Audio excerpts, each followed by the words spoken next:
New ইয়র্কের Manhattan থেকে আপনাদের স্বাগত জানাচ্ছি আমি খালেদ মহিউদ্দিন। মাঠ ছাড়া আওয়ামী লীগ, ছাত্রলীগ নিষিদ্ধ, তবু দলটিকে নির্বাচনের ময়দানে পেতে চায় কোনো কোনো প্রতিপক্ষ, কোনো কোনো রাজনৈতিক দল। বৈষম্য বিরোধী ছাত্রদের সাথে বিশেষ করে সমন্বয়কদের সাথে, শিক্ষার্থীদের সাথে এক ধরনের দূরত্ব তৈরি হচ্ছে সরকারের, এরকমও কেউ কিছু বলছেন। জুলাইয়ের মিত্রদের মধ্যেও এখন নানা রকম ভাগ। এসব নিয়ে কথা বলার জন্য আজ আমাদের সঙ্গে আছেন জাতীয়তাবাদী ছাত্রদলের সভাপতি জনাব রাকিবুল ইসলাম। জনাব রাকিবুল ইসলাম, আপনাকে আমাদের অনুষ্ঠানে স্বাগত জানাই। আপনাকে আন্তরিক ধন্যবাদ, আপনি আমাদেরকে সময় দিয়েছেন, আপনি আমাদের কৃতজ্ঞতা জানবেন। এদিকে রয়েছেন বৈষম্য বিরোধী ছাত্র আন্দোলনের মুখপাত্র উমামা ফাতেমা।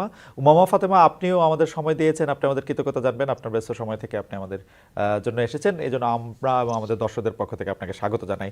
কিন্তু আমরা প্রথমে রাকিবুল ইসলাম আপনার কাছে যেতে চাই। রাকিব, আমি আগেই বলে রাখি যে আমরা একই বিশ্ববিদ্যালয়ের ছাত্র হওয়ার কারণে আমাদের মধ্যে এক ধরনের আন্তরিক সৌহার্দ্যপূর্ণ সম্পর্ক বিরাজমান। রাকিব, সেই জন্য আমার প্রশ্নকে আপনি নিশ্চয় আলাদা করে দেখবেন না, ডোন্ট কিল মি আর কি, প্রশ্নই তো। সুতরাং বিষয়টি সংবাদ মাধ্যমে এসেছে যে তাই আপনাকে নিয়ে একটু জিজ্ঞেস করতেই পারি যে আপনি বিবাহিত, ফেসবুকে এমন প্রচারণার প্রতিবাদে আপনি জিডি করেছেন। এই জিডি করার কারণ কি? ব্যক্তিগত কোনো কারণ নাকি সংগঠনের কারণে? আমরা যদ্দূর জেনেছি ঢাকা বিশ্ববিদ্যালয়ের 2006-07 শিক্ষাবর্ষের ছাত্র আপনি। বছর মিস না করলে আপনার নিয়মিত ডিগ্রি অর্জন, গ্র্যাজুয়েশন, পোস্ট গ্র্যাজুয়েশন অনেক আগে শেষ হওয়ার কথা। এখন আপনার ছাত্রত্ব রক্ষা কি শুধুমাত্র নেতৃত্ব রক্ষার কারণে? কেউ কেউ বলছেন যে আমরা এতদিন আন্দোলন করেছি, এখন আওয়ামী লীগ সরকার গেছে, এখন আপনারা যারা নেতৃত্বে আছেন তারা নেতৃত্বটা এনজয় করতে চান। নেতৃত্বটা কতটা এনজয় করছেন জনাব রাকিবুল ইসলাম? ধন্যবাদ। আহ, প্রথমে আমি আমার সরাসরি প্রশ্নের উত্তরে চলে যাচ্ছি যে জিডির বিষয়টি এসেছে, বিবাহিতের বিষয়টি। এটি হলো হঠাৎ করেই ঢাকা বিশ্ববিদ্যালয়ের শিক্ষার্থীদের একটি গ্রুপ রয়েছে, ফার্স্ট সোশ্যাল মিডিয়া গ্রুপ, সেখানে এবং আরেকটি সম্ভবত আওয়ামী লীগ মনা এবং হয়তো বা অপর অপর সমর্থন মনা, সেখানে হঠাৎ করেই আমাদের দৃষ্টিগোচর হয় যে আমার নাকি সন্তান রয়েছে, আমি বিবাহিত, তাও একটি সন্তান নয়, 3 না 4টি সন্তান, এরকম একটা বিষয় সামনে আসলো। তো আসার পর আমি স্বাভাবিকভাবে, এখন তো আমরা স্বাভাবিকভাবে এখানে আইনের আশ্রয় নেওয়ার ছাড়া কোনো উপায় নেই, তাই আমরা আইনের আশ্রয় নিয়েছি এবং তাদেরকে যাচাই করতে বলেছি যে এই ধরনের মিথ্যা নিউজ যেন প্রচার করা না হয়। আর আমরা তো এখানে স্বাভাবিকভাবে যারা মডারেটর রয়েছে, অ্যাডমিন রয়েছে, তাদেরকে আমরা কোনো কিছু বলতে পারি না। আমরা খুবই নমনীয় এবং ভদ্রতার সহিত ক্যাম্পাসগুলোতে রাজনীতি করে যাচ্ছি। আমি ছাত্রদলের সভাপতি, কিন্তু আমি একজন কর্মীর মতো করে একজন জেনারেল স্টুডেন্টের যে ধরনের অধিকার, সেই ধরনের বাস্তবতাই আমি আমার জীবনযাপন করে থাকি। সেজন্য আমি আইনের আশ্রয় নিয়েছি। দ্বিতীয়ত, আমি ঢাকা বিশ্ববিদ্যালয়ের 6-7 সেশনের পদার্থবিজ্ঞান ডিপার্টমেন্টের স্টুডেন্ট। তখন আমরা যখন 111-এ যখন আসার সুযোগ হয়, তারপর থেকে আমাদের ছাত্রলীগের, বিশেষ করে ফজলুল হক মুসলিম হলের স্টুডেন্ট ছিলাম। তো তৎকালীন সময় 111-এ ফজলুল হক মুসলিম হলে ছাত্রলীগের সাথে একটি বড় ধরনের সংঘর্ষ হয়। 111-এ ছাত্রলীগ হল দখল করে নেয়। তো দখল করার সময় ছাত্রদলের উপর উপর থেকে হামলা চালায়। আমরা হল থেকে আমাদেরকে বের করে দেওয়া হয়। অথবা কার্জন হলে আমাদের, আমি না শুধু, আমাদের ফজলুল হক মুসলিম হলে আমরা যারা ছিলাম অধিকাংশের আওয়ামী লীগ ক্ষমতা আসার পর নিষিদ্ধ করে করে দেওয়া হয় আর কি। তো সেই বাস্তবতায় আমার প্রায় 2 ইয়ার ওই সময় আমি ক্যাম্পাসে যেতে পারতাম না। আমার অপর অপর যারা বন্ধু বান্ধব যারা রয়েছে কিংবা সিনিয়র যারা ছিল এবং ইমিডিয়েট জুনিয়র যারা ছিল, তাদের অনেকেই শিক্ষা জীবন শেষ করতে পারে। আমি তারপরও 2009 সালের পর থেকে বিশেষ করে অনেক কৌশল করে এখানে আমাদের সাদা দলের যে শিক্ষক ছিল তৎকালীন সময় উবায়েদ স্যার শিক্ষক সমিতির সভাপতি নির্বাচিত হতে পেরেছিলাম। মামুন স্যার শিক্ষক সমিতির সভাপতি সাধারণ সম্পাদক নির্বাচিত হতে পেরেছিলাম। তারা সর্বাত্মক সহযোগিতা করেছে, সেজন্য আমি অনার্স সার্টিফিকেট পেয়েছি। আমি শিক্ষা জীবন শেষ করতে পেরেছি। কিন্তু আমার যারা সহযোদ্ধা বন্ধু ছিল, ফজলুল হক মুসলিমের যাদের আবাসন ছিল, তাদের তাদের অনেকেই তারা পড়াশোনা জীবন, শিক্ষা জীবন শেষ করতে পারে শুধুমাত্র ছাত্রলীগ। তো পেছনের গল্পটা হলো এটা। তো রাইট। পরবর্তীতে আমরা আবারও যখন আওয়ামী লীগ আসলো, তখন 14 সালের পরে আমি আবারও মাস্টার্সের জন্য ট্রাই করলাম 15 সালে। তখন যেহেতু তারা অবৈধ নির্বাচন করে ফেললো এবং আমরা একটি আন্দোলনে গিয়েছি, সেই আন্দোলনে আমরা সফলতা মুখ দেখি। অতঃপর ক্যাম্পাসে বারবার আমাদের উপর হামলা করা হয়েছে। আমি মাস্টার্স আমাকে কমপ্লিট করতে দেওয়া হয়নি। আমি 2 টাইম আমি কোনো মতে ভর্তি হয়ে, এবং আপনি হয়তো জেনে থাকবেন ঢাকা বিশ্ববিদ্যালয় পদার্থবিজ্ঞান ডিপার্টমেন্টে পড়াশোনা করা ছাড়া কারো পাশ করার কোনো নজির নেই, এবং ফোর্থ ইয়ারে প্রায় স্টিল নাও 40% স্টুডেন্ট ফেল করে, মানে স্বাভাবিক ভাবে যারা পড়াশোনা করে তাদেরকেও, অর্থাৎ ঢাকা বিশ্ববিদ্যালয়ের পদার্থবিজ্ঞান এবং ম্যাথমেটিক্স এই প্রবলেমটা রয়েছে। তো তারপরও আল্লাহর রহমতে আমি সর্বোচ্চ ভাবে পলিটিক্স করার পরও, রাজনীতিতে সময় দেওয়ার পরও আমি শিক্ষা জীবন শেষ করতে পেরেছি। এটি হলো আমাদের সেই আন্দোলন সংগ্রাম এবং আমাদের শিক্ষা জীবন জীবনের রাকিব সোনালী দিনগুলো রাকিব আপনার শুধুমাত্র শিক্ষা জীবন আন্দোলন রাকিব কাটিয়েছি, রাকিব সেজন্য আমাদের শিক্ষা জীবনে রাকিব আপনার এই শিক্ষা ধরনের জীবন কবে শেষ হয়েছে? বিপ্লব হয়েছে। রাকিব আপনার শিক্ষা জীবন কবে শেষ হয়েছে? জি, পরবর্তীতে 14 সালে যখন শেষ হওয়ার পরে যখন অনার্স রেজাল্ট দিল, তারপর মাস্টার্স জীবনে আমি 2 বার ভর্তি হয়েছি, আমাকে করতে দেওয়া হয়নি। অতঃপর ওকে 2018 সালে যখন ডাকসু নির্বাচনের বাস্তবতা, অবৈধ ইলেকশনের পর ডাকসু নির্বাচনের বাস্তবতায়, তখন আমি ফিজিক্স আমাকে আর সুযোগ দেয়নি, কারণ আমাদের ফিজিক্স ডিপার্টমেন্টে নিয়ম রয়েছে যে আপনি 2 থেকে 3 বছরের মধ্যে না করলে আপনাকে এলাও করবে না। পরবর্তীতে আমার খুবই খুবই কষ্ট আমার জীবনের, যে আমি ঢাকা বিশ্ববিদ্যালয়ে মাস্টার্স করতে পারবো না। এটি আমি যখন ভাবি আমার সত্যি খুবই, আমি আমার মানে আমি আমি আর মানে মনকে বোঝাতে পারি না। রাইট পরবর্তীতে গভর্নেন্স স্টাডিজ আমি ভর্তি হয়েছি, এবং সেখানে ফার্স্ট সেমিস্টারে আমি ফার্স্ট ক্লাস ফার্স্ট হয়েছি। পরবর্তীতে আমি ঢাকা বিশ্ববিদ্যালয় ছাত্রলীগের আহ্বায়ক হলাম। অতঃপর বারবারই আমাদের উপর হামলা মামলা, এবং আচ্ছা ক্যাম্পাসে আমার কাটাবনের বাসার সামনে থেকে আমাকে ধরে নিয়ে গেল। খুব ভালো লাগলো পরবর্তীতে শুনে এটাও আমাকে কন্টিনিউ করতে দেওয়া হয়নি, রাকিব ছাত্রলীগ আমাকে রাকিব দেয়নি। রাকিব এটা খুব এইগুলো আমার সাথে বাস্তবতা। রাকিব এটা শুনে খুবই মানে আপনার যে আপনি খুব অল্প সময় অল্প কথায় আপনার কাহিনী আপনি বলেছেন। তো একটি যে অভিযোগ যে আছে যে এই 17 বছর হিস্সা আদায়ের জন্য, যেটা আমি বলছিলাম, আমি খুব খুশি হয়ে কথাটি বলছি রাকিব, তা না, কিন্তু বয়স্করা যারা আপনাদের মতো সিনিয়ররা আছেন তারা ছাত্র পদবি ছাড়তে চাইছেন না। 260 জন সদস্যের বর্তমান কেন্দ্রীয় কমিটির নেতাদের অধিকাংশের বয়সই 30 বছরের বেশি। নিয়মিত শিক্ষার্থীদের পেছনে রেখে আপনারা কত বয়স অবধি আসলে নেতৃত্বে থাকতে চান? ধন্যবাদ, ধন্যবাদ। আমাদের এই কেন্দ্রীয় সংসদীয় কমিটি মেয়াদী হয়েছে 7 কি 8 মাসের মতো হয়েছে। তো তৎকালীন সময় একটা বাস্তবতা ছিল, কিন্তু যেহেতু জুলাই আগস্টে একটা বাস্তবতা তৈরি হয়েছে, আমরা সে বিষয়ে অবগত রয়েছি, আমাদের হাইকমান্ড অবগত রয়েছে। ওকে আমরা সেজন্য ইতিমধ্যে আমরা সিদ্ধান্ত নিয়েছি, বাংলাদেশের সকল শিক্ষা প্রতিষ্ঠানগুলোতে, যেগুলোতে আমরা দীর্ঘদিন ক্যাম্পাসে আমাদেরকে প্রবেশই করতে দেওয়া হয়নি, সেখানে আমরা একদম নিয়মিত স্টুডেন্টদের হাতে দায়িত্ব দিয়ে দিচ্ছি। স্টেপ বাই স্টেপ কেন্দ্রীয় সংসদ নিয়মিত স্টুডেন্টদের হাতে দায়িত্ব দিয়ে আচ্ছা আমরা বিদায় নেব, এবং খুব দ্রুততম সময়ে এই কাজগুলো ইনশাআল্লাহ সম্পূর্ণ করব। এটি এমন নয়, দ্রুততম সময় মানে এমন দ্রুততম সময় তো নানা ধরনের দ্রুততম সময় আছে, মানে 4 বছর 5 বছর অনেক সময় দ্রুততম সময়, মানে না ওরকম না। না না না, আমাদের সংগঠনের দ্রুততম সময় এটি বোঝায় না খালি যে আমাদের কি বোঝায় দ্রুততম আসলে? সময়, আমাদের সংগঠনের মেয়াদ থেকে 2 বছর, কিন্তু আমরা 2 বছর না, আমরা টার্গেট নিচ্ছি যে আমরা খুব হয়তো বা 3 মাসের মধ্যে আমরা আমাদের যে কলেজ কমিটিগুলো সেই কমিটি সম্পন্ন করতে পারবো। অপর কিছু কমিটি সম্পন্ন করে আমরা নিয়মিত স্টুডেন্টদের হাতে দিয়ে বিদায় নিতে পারবো। এটি একটা সাংগঠনিক প্রক্রিয়া, এবং সেই বাস্তবতা আমরা বুঝি, সেই বাস্তবতার আলোকে ওকে আমরা আমাদের সাংগঠনিক কর্মপন্থা স্থির করেছি, ঠিক করেছি। ওকে আপনাকে ধন্যবাদ। আমি একটু উমামা ফাতেমা আপনার কাছে যেতে চাই।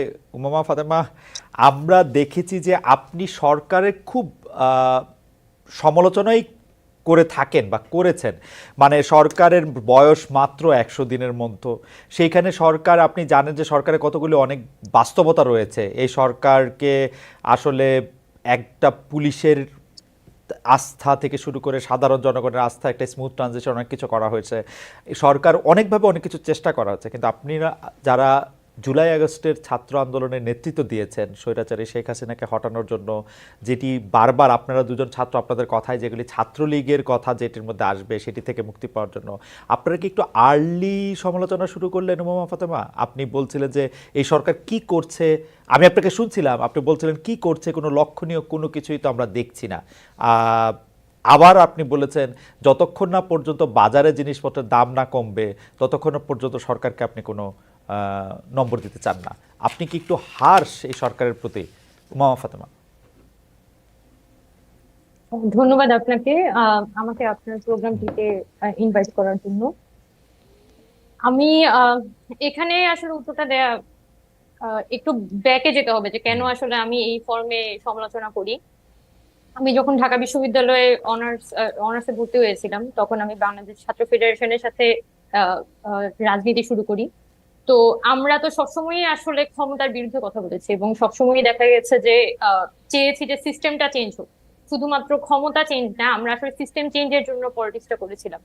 তো যখন এই জুলাই গণঅভ্যুত্থান পরবর্তী সময়ে আমাদের সবার মধ্যে কিন্তু একটা আকাঙ্ক্ষা আছে যে এখানে আসলে এই যে বর্তমান রাষ্ট্রটা আছে সেই রাষ্ট্রর কাঠামোটার মধ্যে একটা বড় ধরনের পরিবর্তন আসবে।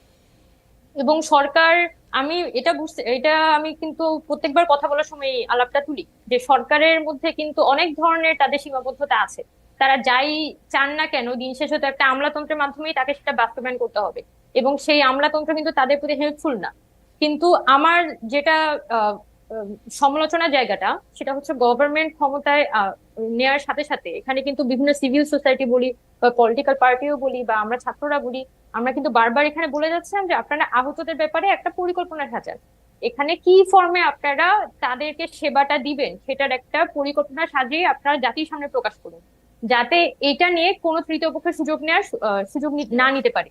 কিন্তু গভর্নমেন্ট কিন্তু সেই অর্থে কোনো পরিকল্পনা হাজির করতে পারেনি, এবং যেটার ফলাফল হিসেবে কিন্তু দেখা গেছে যে আহতদের চিকিৎসাটা হয়তো হচ্ছে, কিন্তু যতটা আহ আহ, বলা যায় যে যতটা আসলে সুইফটলি ঘটনাটা ঘটা দরকার ছিল সেটার মধ্যে আমি অনেকটাই দেখেছি একটা ধীমে তালের বিষয়গুলো চলেছে।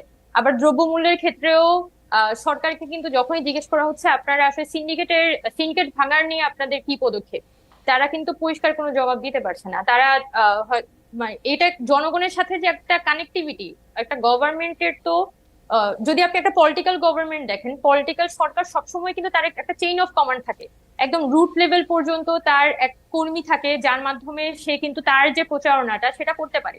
এখন এই সরকার তো আসলে জনগণের উপর উপর দাঁড়িয়ে হচ্ছে ক্ষমতায় এসেছে, একটা অভ্যুত্থানের উপর দাঁড়িয়ে ক্ষমতায় এসেছে, কোনো নির্বাচনের মাধ্যমে না। এবং সে কিন্তু তার প্রতি মুহূর্তে তার জনগণের কাছে সে অ্যাকাউন্টেবল।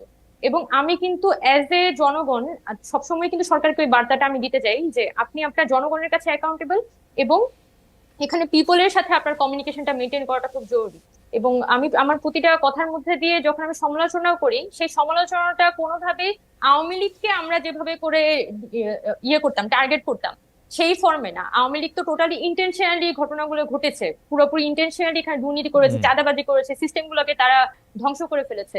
কিন্তু এই গভর্নমেন্টে যেটা হয়েছে, বিগত সরকারের রেখে যাওয়া যে ধ্বংসাবশেষ সেটার উপর দাঁড়িয়ে একটা নতুন রাষ্ট্রে তাদের কাজ করতে হচ্ছে। এইটা ভেবেই তাদেরকে একটা গাইডলাইন দেয়া, সবারই উচিত আছে তাদেরকে গাইড করা, তাদের সমালোচনা করা, এবং এই গভর্নমেন্ট যাতে আমরা একটা সাকসেসফুলি তার টেনিউরটা মানে শেষ হয়, এই ব্যাপারে তাদেরকে গাইড করা। বা- আ- এইটাই আ- আ- আসলে মূলত আমার উমামা উদ্দেশ্য থাকে। উমামা দুইটা বিষয় এখানে একটু কথা বলতে চাই। আপনি আহতদের কথা বলছেন যে সরকার সেভাবে আসলে আহতদের চিকিৎসা করলো, বাকিদের সম্পর্কে কোনো রূপরেখা দিচ্ছে না, এই কথা কি আসলে ঠিক? আমরা দেখছি যে ডক্টর মোহাম্মদ ইউনূস যেখানেই যাচ্ছেন তিনি জুলাই আগস্টের আহতদের কথা সম্মানের সাথে স্মরণ করছেন, তিনি কৃতজ্ঞতার সাথে তাদের জন্য প্ল্যান দিচ্ছেন। গতকালও আমরা ডক্টর মোহাম্মদ ইউনূসের প্রেস সচিবের সাথে কথা বলছিলাম, তিনি কিন্তু একদম স্পষ্ট ভাষা জানিয়েছেন যে এইখানে যত কিছু আছে করা সম্ভব। আপনারা কি এটা একটা বাজওয়ার্ড হিসেবে করছেন কিনা, মানে বিরোধিতার খাতিরে বিরোধিতা করা, যাতে সরকারেও আপনারা থাকেন, বিরোধিতার খাতিরেও আপনারা থাকেন, দুটা জায়গায় একটা থাকার জন্য বা নিজেদের রেলেভেন্ট রাখার জন্য সেটা করতেছেন কিনা? আপনি সিস্টেম চেঞ্জের কথা বলতেছেন, তাইলে কি আপনাদের সমন্বয়ক দেশে সরকারে যাওয়া ঠিক হয়েছে কিনা? আপনি যদি যে রাজনীতির কথা বলে আসলে আপনি ছাত্র ফেডারেশনের রাজনীতি ছাড়লেন, তাহলে কি আপনাদের একটা নিজস্ব রাজনৈতিক প্ল্যাটফর্ম থাকা দরকার কিনা, যেই রাজনৈতিক প্ল্যাটফর্মে আপনারা কথা বলবেন? নাকি আপনারা সরকারেও আছেন, বাইরেও আছেন, অনেকটা মানে ঠিক? আচ্ছা, আমি বুঝতে জি পারছি আপনার জি আলাপটা, আমি বুঝতে পেরেছি মানে যে মানে গত সরকারের সময় যাকে আপনারা ফেসিস্ট, আমরা সবাই ফেসিস্ট বলছি, সেই সরকার যেমন নিজে সরকারি দল ছিল, বিরোধী দল ছিল, এবং সেটি খুব বড় করে বলতো, আপনারাও কি এরকম একটা রুটিন ফলো করতেছেন কিনা? আচ্ছা, ধন্যবাদ। এখানে আহ, ধরেন আহত নিহতদের যে পরিস্থিতিটা, এখানে ডক্টর মোহাম্মদ ইউনূস বলি তাদের, আমি কিন্তু বারবার বলছি যে সরকার কিন্তু বিভিন্ন প্রাইভেট হসপিটাল গুলোতে ট্রিটমেন্ট কিন্তু ফ্রি করা হয়েছিল। কিন্তু আপনি যদি প্রাইভেট হসপিটাল গুলোতে যান, এবং সরকার বলছে যে ট্রিটমেন্ট ফ্রি, সরকারের পক্ষ থেকে বলা হয়েছে private university, sorry private medical গুলোতে ট্রিটমেন্ট ফ্রি দিতে হবে। কিন্তু আমি যখন প্রাইভেট মেডিকেল গুলোতে যাচ্ছি বা আমার কাছে রোগীরা কল দিচ্ছে, কল দিয়ে বলছেন যে এখানে কোনো সমন্বয়ককে আসতে হবে, সমন্বয়ককে এসে কথা বলে তাহলে ট্রিটমেন্টটা হচ্ছে ফ্রি করাতে হবে। তার মানে মাঠ পর্যায়ে সিচুয়েশনটা কিন্তু একই কথা বলছে না। যেটা সরকার আর আরেকটা বিষয় আমি এখানে বলতে চাই, রিসেন্টলি যে শ্যামলীতে আহতদের একটা তারা যে রাস্তায় নেমে যখন প্রোগ্রাম করছিল, তারা যখন সরকারের কাছে বলছিল যে তাদের প্রপারলি ট্রিটমেন্ট পাচ্ছে না, এটার পরবর্তী সময়ে কিন্তু সচিবালয়ে আহতদের সাথে একটা মিটিং হয় উপদেষ্টাদের। ওই মিটিং এর সময় আসলে উপদেষ্টারা তাদেরকে একটা পরিকল্পনা দিয়েছিলেন, এবং সেই পরিকল্পনাটা যখন ডক্টর মোহাম্মদ ইউনূস ওই দিন যখন ব্রিফিং করার সময় উনি কিন্তু ওই পরিকল্পনাটার একটা সারমর্ম সেই ব্রিফিংটাতে তুলে ধরেন। এবং সেটা কিন্তু গত সপ্তাহের ঘটনা। এর আগেও তো ধরেন আপনার 3 মাস চলে গেছে। এবং আমি যখন নিজে হসপিটালে যাচ্ছি বা বিভিন্ন, শুধুমাত্র বৈষম্যবিরোধী ছাত্র আন্দোলনের যে মেডিকেল টিম সেটাই যে এখানে মাঠে ফাংশন করেছে বিষয়টা এমন না, অন্যান্য অনেক ইন্ডিপেন্ডেন্ট মেডিকেল টিম এখানে ফাংশন করেছে। এবং আপনি যদি আহতদেরকে বিদেশে চিকিৎসা দেওয়ার বিষয়টা দেখেন, সেখানেও টাকাটা দিচ্ছে কিন্তু সাজেদা ফাউন্ডেশন। এবং এই যে মানে সরকারের সে নানান ভাবে কিন্তু একটা ওকে, প্রাইভেট আমরা ফান্ডিং আমার মনে এখানে আসছে, আমার মনে উমামা সাধারণ মানুষের পক্ষ আমার থেকে মনে হেল্প উমামা আসছে, আমি কিন্তু সরকারের একটা প্রপার পরিকল্পনাটা একদম রুট লেভেল পর্যন্ত পরিষ্কার না। সেজন্য হয়তো একটা মানুষ যখন দেখা যাচ্ছে ময়মনসিংহ থেকে সে যখন ঢাকা আসে, তখন হয়তো সমন্বয়কে ধরে সে চিকিৎসাটা পাচ্ছে, কিন্তু ময়মনসিংহ মেডিকেল কলেজে সে চিকিৎসাটা পাচ্ছে না। এবং ময়মনসিংহের ওই রোগীটা যখন ময়মনসিংহে আছে, তখন কিন্তু সে কমপ্লিটলি এই সিস্টেমটা থেকে বাইরে, তার পুরো সার্ভিস থেকে বাইরে। উমামা আপনার কথা মানে উমামা আপনার কথা পরিষ্কার, সমস্যাটা ওখানে হচ্ছে। উমামা আপনার কথা পরিষ্কার। এখানে আপনি স্পষ্ট দুই একটা জিনিস একটু অল্প কথা একটু জানতে চাই। আপনি কি মনে করেন যে সমন্বয়কদের 3 জন যে আসলে সরকারে আছে এই সিদ্ধান্তটা একটু ভুল ছিল, নাকি আপনি মনে করেন ঠিকই আছে, ঠিকই ছিল? আর দুই হচ্ছে আপনারা কি আপনি কি এটা মনে করেন যে আপনাদের দ্রুত একটা পলিটিক্যাল পার্টি করা উচিত, এই ব্যাপারে আপনাদের কোনো সিদ্ধান্ত আছে কিনা? আচ্ছা, এখানে সমন্বয়করা যে 3 জন আপনার গভর্নমেন্টের মধ্যে এখন আছে, তারা তো একটা বিশেষ পরিস্থিতিতে এই সরকারের অংশীদার হয়েছিল। আপনারা নিশ্চয়ই জানেন যে এখানে 5 আগস্ট পরবর্তী সময়ে 3 দিন কোনো ধরনের গভর্নমেন্ট ছিল না। এবং দেশে যে এরকম একটা বিধ্বস্ত পরিস্থিতি, তখন সারা দেশের মানুষের কিন্তু একদম প্রাইম একটা কনসার্ন ছিল যে দেশে এই মুহূর্তে একটা গভর্নমেন্ট ফর্ম করতে হবে। এবং সেই জায়গা থেকেই কিন্তু আমাদের আসিফ ভাই, নাহিদ ভাই ওরা ওই সময়ে এই উপদেষ্টা পরিষদের মধ্যে যায়, এবং উপদেষ্টা পরিষদটা ওই মুহূর্তে গঠন করা হয়। এবং এখানে ছাত্রদের যে যাওয়ার জায়গাটা মূলত হচ্ছে জনগণের সাথে, এখানে যাতে উপদেষ্টা পরিষদ যারা আছে তারা যাতে গণঅভ্যুত্থানের যে স্পিরিট সেটাকে প্রপারলি আপহোল্ড করতে পারে, সেটা নিশ্চিত করা, সেটার একটা চেক এন্ড ব্যালেন্স করা, এটা কিন্তু আমাদের সকল ছাত্রেরই দায়িত্ব, এটা বৈষম্যবিরোধী ছাত্র আন্দোলনের দায়িত্ব। এটাকে আমরা স্পেসিফিক্যালি মানে করতে চাই। আপনি যে বলছেন যে সরকারে আছে, সরকারের বাইরেও আছে, এটাকে আমরা বলতে চাই এটা একটা চেক এন্ড ব্যালেন্সের সম্পর্ক গভর্নমেন্টের সাথে আমরা মেনটেন করছি। কারণ এই সরকার তো আসলে দিন শেষে কোনো পলিটিক্যাল গভর্নমেন্ট না। তো এখানে জনগণের যে অভ্যুত্থানের যে একটা আকাঙ্ক্ষা, সেটাকে যাতে গভর্নমেন্ট আপহোল্ড করতে পারে, সেটা নিশ্চিত করার জায়গাটা আমরা চাই যে সরকার এটা আপহোল্ড করুক, এবং আমরা ওই বার্তাটা বিভিন্ন সময় পৌঁছাই। আর বৈষম্যবিরোধী ছাত্র পলিটিক্যাল পার্টি, বৈষম্যবিরোধী ছাত্র আন্দোলনের সাথে আছি, এখানে আমরা যে আহ্বায়ক কমিটি গঠন করছিলাম 21শে অক্টোবর, সেদিন কিন্তু আমরা খুব পরিষ্কার করে বলেছিলাম যে বৈষম্যবিরোধী ছাত্র আন্দোলন প্ল্যাটফর্মটা কোনো পলিটিক্যাল পার্টিতে কনভার্টেড হবে না। যদি এই প্ল্যাটফর্মের ছাত্ররা পরবর্তী রাজনৈতিক দল করতে চায়, বা এটা একটা পোর্শন অফ স্টুডেন্টস রাজনৈতিক দল করতে চায়, সেটা তো অবশ্যই সবার রাজনীতি করার অধিকার এখানে আছে, বা তরুণদের তো রাজনীতিতে আসলেই আসা উচিত। কিন্তু এই প্ল্যাটফর্মটাকে আমরা কোনো রাজনৈতিক দলে রূপান্তরিত করব না, এটা আমাদের পক্ষ থেকে সিদ্ধান্ত। ওকে, আমি শুধু এই কথাটি বলে রাখি যে আপনি একটা রাজনৈতিক প্ল্যাটফর্ম করবেন না এটি বলেছিলেন। আপনি কিন্তু এই কথাও বলেছিলেন যে শেখ হাসিনার পতনের মধ্যে দিয়ে বৈষম্য বিরোধী ছাত্র আন্দোলনের প্রয়োজন ফুরিয়ে এসেছে। আপনার সেই লেখার শেষ কথা ছিল আমাদের বুঝতে হবে কোথায় আমাদের থামতে হবে। এটি নিয়ে আমরা আপনার সঙ্গে আলাপ করব, কিন্তু তার আগে আমি একটু ছাত্রদলের সভাপতির কাছে একটু যেতে চাই। জনাব, আপনি জানেন যে ঢাকা বিশ্ববিদ্যালয়ের ছাত্রদলের রাকিব, আপনি জানেন যে ঢাকা বিশ্ববিদ্যালয়ের ছাত্রদলের পূর্ণাঙ্গ কমিটি ঘোষণার পর 4 দিনের মাথায় 6 জন পদ হারিয়েছেন। তাদের বিরুদ্ধে আমরা যতটুকু জেনেছি ছাত্রলীগ থেকে অনুপ্রবেশের অভিযোগ, নিষিদ্ধ ছাত্রলীগ থেকে ছাত্রদলের অনুপ্রবেশের অভিযোগ সারা দেশেই। এটা ঠেকাতে আপনারা কি করছেন? আমাদের অনেকগুলি প্রশ্ন রয়েছে, আপনি একটু দ্রুত এর জবাব দিলে ভালো হয়। ছাত্রলীগের অনুপ্রবেশকারী ছাত্রদলে বহিষ্কার, আপনারা কি করছেন এটা নিয়ে? একটি বাস্তবতা রয়েছে যে যেহেতু আমরা দীর্ঘদিন ক্যাম্পাস থেকে বিতাড়িত অবস্থায় ছিলাম, তখন এই পর্যায়ে এসে আমরা যখন জুলাই আগস্টের বাস্তবতার পর থেকে আমরা বিশ্ববিদ্যালয় সহ সকল ক্যাম্পাসে আমাদের সাংগঠনিক কার্যক্রম শুরু হয়েছে। তো সেই বাস্তবতায় যখন আমাদের কিছু সাংগঠনিক কার্যক্রমে সামান্য ভাবে একটু হতেই পারে, তো সেটি আমরা সাথে সাথে শুধরে নিয়েছি, অর্থাৎ আমরা কেন্দ্রীয় সংসদ তদন্ত কমিটি করে দিয়েছি, এবং তাদের যে তদন্ত রিপোর্টের আলোকে আমরা যাদেরকে মনে করেছি যে হ্যাঁ তারা তাদের বিরুদ্ধে ব্যবস্থা নেওয়ার প্রয়োজন আমরা নিয়েছি। হুম, আর ছাত্রলীগের বিরুদ্ধে আমাদের সুস্পষ্ট অবস্থান, হুম, একজন ছাত্রলীগের চিহ্নিত ছাত্রলীগের কোন কর্মীকে আমরা স্থান দেব না, কিন্তু যাদেরকে জোরপূর্বক ভাবে ছাত্রলীগ হল হুম। হলে মানে একটা হলে সিট পেতে পাওয়ার ক্ষেত্রে ছাত্রলীগ করতে বাধ্য হয়েছে, কিংবা যারা সামান্যতম সেটা কেমনে রাকিব, অপরাধে জড়িত ফার্স্ট ইয়ারে রাকিব সেটা কেমনে ফার্স্ট বুঝবেন? ইয়ার কেমনে বুঝবেন? মানে হ্যাঁ কাদের ফার্স্ট জোর ইয়ার করা হয়েছে, কাদের জোর করা হয়েছে, কারা আনন্দ নিয়ে গেছে, সেটা বুঝবেন কেমনে?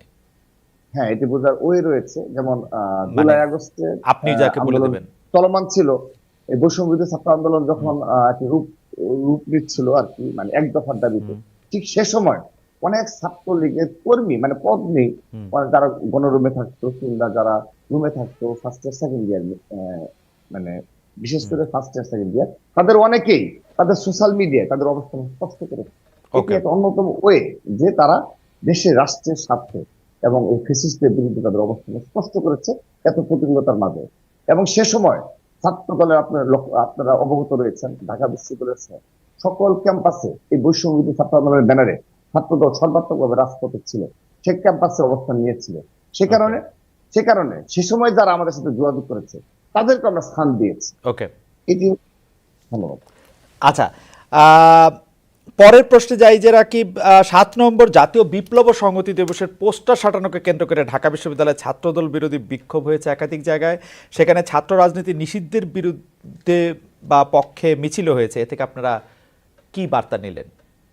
জি, খালিদ ভাইয়ের অনুষ্ঠানে একটা বিশেষত্ব রয়েছে, এখানে সংগঠনের পক্ষে কিংবা সংগঠনের যে সংগ্রাম লড়াই ইতিহাস আমাদের সেগুলো বলার সুযোগ থাকে না।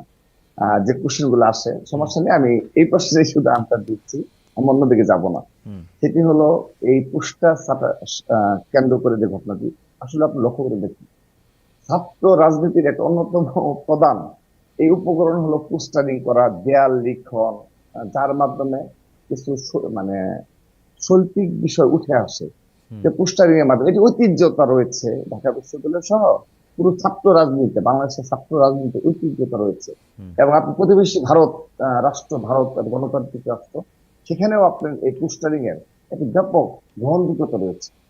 তো যেহেতু ছাত্রলীগ এই 15.5 বছরে পুরো ছাত্র রাজনীতি কালচারটাকে ধ্বংস করে দিয়েছে, এখন জেনারেল স্টুডেন্ট যারা রয়েছে তাদের মননে একটি বিষয় স্পষ্ট হয়েছে যে তারা এই ছাত্র রাজনীতির প্রতি একটু ঘৃণার দৃষ্টিতে দেখে হুম, এই স্টুডেন্ট পলিটিক্সটাকে। এটি বাস্তবতা, আমরা কিন্তু এটি স্বীকার করি এবং সে অনুযায়ী আমাদের পরবর্তী স্টেপ নিয়েছি। সেই বাস্তবতায় যখন পোস্টারিং এর বিষয়টা ছিল, এটি আমাদের ছিল শুধুমাত্র ক্যাম্পাস কেন্দ্রিক, কোনো হল পর্যায়ে কোনো কর্মসূচি ছিল না। কিন্তু যেহেতু আমাদের এখন ঢাকা বিশ্ববিদ্যালয়ের সকল ক্ষেত্রে আমাদের বিপুল সংখ্যক কর্মী রয়েছে আমাদের, তো অল্প কিছু কর্মী নেতা কর্মীরা তারা না বুঝে অবচেতন ভাবে তাদের রুমে কিংবা সংশ্লিষ্ট এলাকাতে লাগা পোস্টার সাটিয়েছে। তো তার পরবর্তীতে আমরা কিন্তু সাথে সাথে এই বিষয়ে স্পষ্ট করেছি যে আমাদের হল পর্যায়ে কোনো কর্মসূচি নেই, যারা করেছে অতি উৎসাহী হয়ে করেছে। তার পরবর্তীতে সামান্য পরিমাণে তার মানে বৃহৎ পরিসরে কিছু হয়নি। তার মানে বৃহৎ আপনারা পরিসরে আপনারা আপনারা কেন্দ্রীয়ভাবেও পোস্টার লাগাইতে চান নাই, ব্যাপারটা কি এরকম? না, না, আমরা ক্যাম্পাসে তো অবশ্যই পোস্টার লাগাবো, পোস্টার লাগিয়েছি ক্যাম্পাসে, কিন্তু কিন্তু সেটি অবশ্যই হল পর্যায়ে আমরা মানে আমাদের কোনো উৎসাহ নেই এবং হল পর্যায়ে আমরা আচ্ছা, সীমিত আকারে রাজনীতি করতে যাচ্ছি। এই পর্যায়ে ছাত্রদলের সভাপতির কাছে আমি আরেকটু জানতে চাইবো যে শিক্ষাঙ্গনে লেজুর ভিত্তিক ছাত্র রাজনীতির বন্ধের দাবি ছিল জুলাই আন্দোলন থেকে, যে লেজুর ভিত্তিক সংগঠন হবে না ছাত্র সংগঠনের মধ্যে। এই দাবি এখনো হারিয়ে যায়নি। আমরা মোমা ফাতেমার কাছেও এটি জানতে চাইবো যে এটি বেশ প্রকাশ্যভাবে আছে, কিন্তু আপনারা কি বিএনপির নেতৃত্বের লেজুর হয়েই থাকতে চান বা বিএনপির লেজুর হয়ে থাকতে চান? 24-এর এই আন্দোলনের পরে নতুন করে কিছু ভাবছেন কিনা? বৈষম্য বিরোধী সরকারের মন্ত্রী উপদেশ বৈষম্য বিরোধী এরা কিন্তু সরকারের মন্ত্রী উপদেষ্টা লেজুর না হয়ে অলরেডি এখন একটা শরীরে পরিণত হয়েছেন, তাদের একটা আলাদা জায়গা দেখা যাচ্ছে, কিন্তু সেইটা কিন্তু আমরা ছাত্রদল থেকে পাচ্ছি না। এই ব্যাপারটা কি আপনি একটু দেখবেন কিনা, দেখছেন কিনা? জি জি, অবশ্যই স্পষ্ট করছি।